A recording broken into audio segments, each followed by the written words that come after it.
você foi o grande sucessor, né, do Marcos no gol palmeirense, sobretudo com a aposentadoria do Marcos, e é algo que o São Paulo passou recentemente, né, com a aposentadoria do Rogério Ceni, teve muitas dificuldades com o sucessor, né, trazendo muito aquela cobrança e comparação, coisa e tal. Como é que era o Marcos no dia a dia? Como é que era a sua relação com ele, sobretudo quando você passou a titularidade no Palmeiras?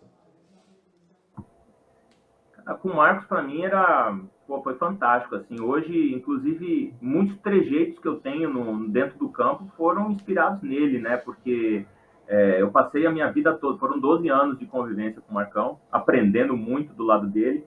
E assim, 2010, 2011, eu já era praticamente, eu jogava muito mais jogos do que o Marcão, né? Mas ele era considerado titular. Então, nessa época, ele me ajudava muito, assim, porque a cobrança não era tão grande, né? Os gols que a gente tomava acabava não caindo na nossa conta, né? Assim, quando a gente falhava, beleza, a culpa era nossa, e assim, eu sempre assumi meus erros e tudo mais. Mas quando não era culpa nossa, não adiantava ninguém colocar culpa no goleiro, porque o Marcão ia lá e batia no peito, né? Falando, não foi, não adianta colocar, porque não foi, vamos ser justos. Aí em 2012, quando ele acabou saindo, que aí ele ficou um pouco mais longe, foi onde deu todo esse problema aí na questão de sucessão e tudo mais. E aí começaram a colocar muitos gols na minha conta, né? E gols que não eram culpa minha.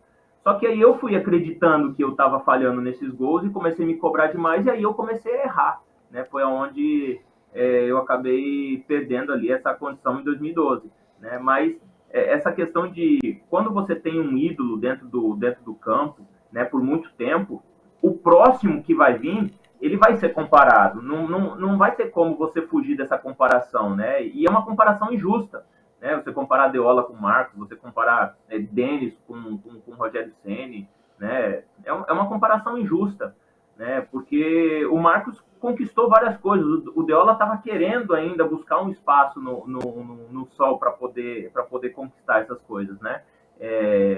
Mas foi muito bom para mim, assim. Eu aprendi demais no Palmeiras. E aí começa a entrevista, né, sendo o Deola ex-goleiro do Palmeiras, né? Então assim, a marca ficou e eu sou muito grato a isso.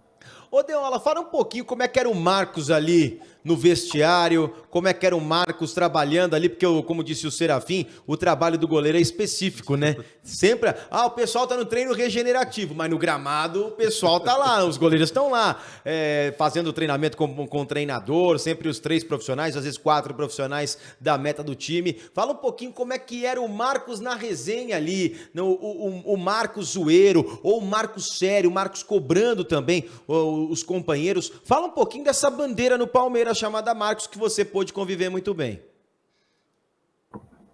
Eu acho que não só o Marcos, mas vinha na época, depois que eu acabei conhecendo também o Veloso e trabalhei com o Sérgio também, era uma metodologia, na verdade, do Palmeiras, né? Os goleiros eram muito sérios, né? Por mais que o Marcão é brincalhão, mas na hora de trabalhar é um trabalho sério. Naquele momento ali, é levado ao limite, a exigência é no limite, então nós mesmos, quando a gente fazia uma defesa meio que errada, ou quando a gente sabia o gesto estava um pouquinho errado, nós mesmos já sabíamos, já nos cobrávamos, né? E um observava o outro para poder corrigir também o posicionamento. Mas aí depois que acaba o exercício, aí você tem aquele tempo de descanso ali, aí é piada, você conta um monte de história, um ri do outro, faz brincadeira, né? Na concentração, quantas vezes a gente descia para jantar, né, 7 horas da noite, aí começava a tomar cafezinho e conversar, quando você via ver, os caras já estavam colocando o lanche da noite, já eram 10 horas da noite, a gente estava lá na conversa ainda, né. Hoje em dia você não vê, hoje em dia o pessoal acaba a janta, já sobe para os quartos para ficar mexendo em celular, em tecnologias e tudo mais, né? Na época não tinha, o celular estava começando ainda, né, o WhatsApp não existia ainda. Então a gente ficava na resenha, muito contando caos e conversas antigas e tudo mais, e ficava lá 3, 4 horas conversando e a conversa ia longe.